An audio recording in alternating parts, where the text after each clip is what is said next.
Our Bible word is Isaiah 53 verses 4. Surely he has borne our griefs and carried our sorrows. Yet we esteemed him stricken, smitten by God, and afflicted. So this is a passage from very famous Isaiah 53 in Christian tradition. And it comes from one of the servant songs of Isaiah. Now, especially if we look at Isaiah chapters 40 to 55, it's also referred to as Second Isaiah. It was written by a prophet that during the time of the exile was looking forward to the people's return from exile, where they will leave Babylon and its environments and go back to Jerusalem, etc. But I want you to go look at these 4 passages of this part of Isaiah. Go look at chapters 42 verses 1 to 4, 49 verses 1 to 6, 50 verses 4 to 9, and also chapters 52 verses 13 to the whole of chapter 53. And these are the servant songs of Isaiah. Now, the term servant can refer to a patriarch, or especially to David or Moses, or to a king, one of the other kings. But these servant songs in Isaiah, a special form of servant comes to the surface. And the early Christians saw in these servant songs the life and ministry of Jesus.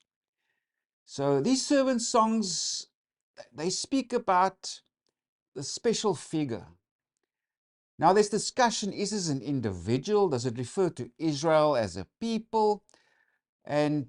But it actually refers to both, because sometimes the servant applies to Israel as a whole, sometimes it applies specifically to an individual who performs a ministry to Israel, but also to the Gentiles, to the world.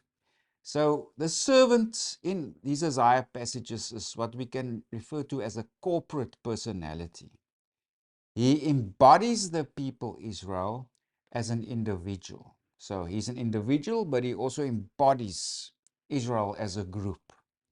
So the servant, he does special things. For example, let's go to the first servant song, chapter 42, verse 1. Behold, my servant whom I uphold, my elect one in whom my soul delights. I have put my spirit upon him. He will bring forth justice to the Gentiles.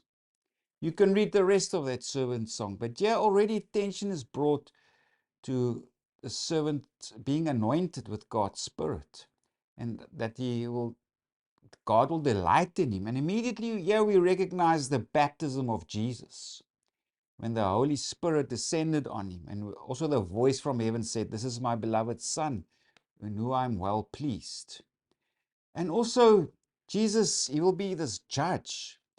He's this messianic figure because he's anointed. And as we can see, the servant song, it looks like it is writing about Jesus. Let's go to another passage. Chapter 49, verse 6. Indeed, he says, it is too small a thing that you should be my servant, to raise up tribes of Jacob, and to restore the preserved ones of Israel. So there's a reference to this restoration of God's people, a return from exile that the Messiah will accomplish. But it also says, I will also give you as a light to the Gentiles, that you should be my salvation to the ends of the earth. So again, Jesus and the significance of Jesus was also recognized. But let's just focus now on these special servant passages in Isaiah, because he will restore God's people, and he will be this light to the Gentiles, whoever this figure may be, and he will be the source of salvation to the ends of the earth. And now let's go to the last servant song, which is chapter 53. But if we look at it in its overall context, if we look at chapters 49 to 54, there it speaks of this vindicated servant and the restored city. Because 2 themes are prominent here. It's the servant who is vindicated, but also the restoration of Zion. In this part of Isaiah, we find 3 of those servant songs. And specifically, if we look at the last servant song, that's chapter 52, verse 13 to the whole of chapter 53, it looks at the suffering and vindication of the servant. And another aspect of the servant figure comes through because he suffers, he dies on behalf of other people for their sins. And the author writes there that this servant figure was misunderstood. He didn't bring special attention to himself. He didn't look like something special. The people also thought when they looked at his suffering is that he was punished by God and rejected by God. But in fact, no. In these passages, it's also explained that people observing this came to a different understanding. This servant was not rejected or punished by God, but he was a vehicle for their salvation, whereby people's sins can be forgiven. Now let's first go to the beginning of this 4th servant song. That's where the servant is exalted. If you go there to chapter 52, verse 13, behold, my servant shall deal prudently. He shall be exalted and extolled and be very high, etc. Then later on it explains that this servant didn't look like much. And it's also this unbelief or this misunderstanding. If we go to just the beginning of chapter 53, who has believed our report? This refers to how people saw in the servant figure someone that's accursed and punished by God, but actually that's not true. The opposite was true. So that's what this, who has believed our report? If we tell you this servant figure was not punished or accursed by God, he had a special meaning and significance. Also, if we go to the second half of verse 2, he has no form or comeliness, and when we see him, there is no beauty that we should desire him. He is despised and rejected by men, a man of sorrows and acquainted with grief. And we hid, as it were, our faces from him. He was despised, and we did not esteem him. In other words, this servant figure was despised, he was not esteemed. People thought he was punished and rejected by God.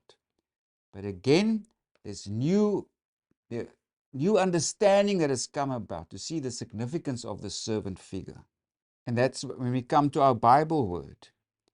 Surely he has borne our griefs and carried our sorrows. Yet we esteemed him stricken, smitten by God, and afflicted. So that was the surface appearance. We deemed him that, but it's not true. Why is it not true? Because he served as a sacrifice of atonement. And several passages also explain this. We go to the next verse. But he was wounded for our transgressions. He was bruised for our iniquities. The chastisement for our peace was upon him, and by his stripes we are healed. All we like sheep have gone astray.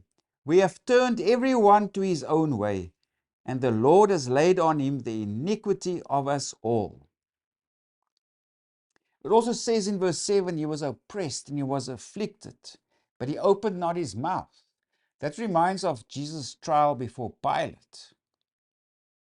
And also verse 8 again brings focus to Jesus being the sacrifice of atonement. He was taken from prison and from judgment. And who will declare his generation?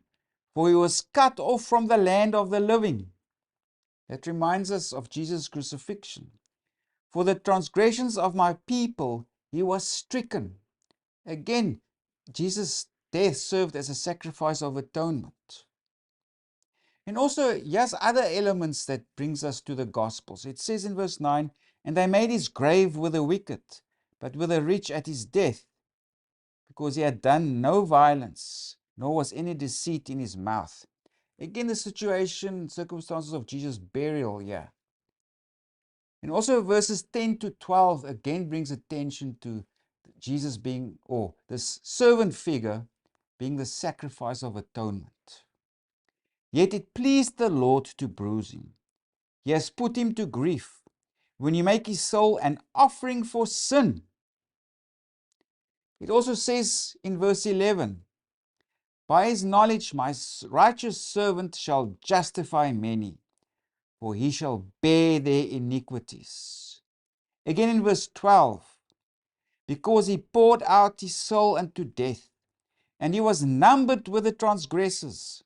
That again reminds us of those two thieves crucified with Jesus. And he bore the sin of many and made intercession for the transgressors.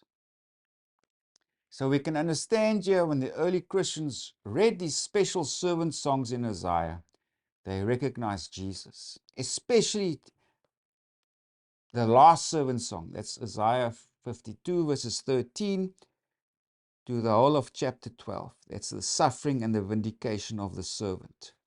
It's explained here, everybody deemed him accursed, that he was not esteemed. He was misunderstood. People thought he was rejected by God, punished by God, but actually no, that's not true. He was God's servant because he willingly laid his life down so that people's sins could be forgiven.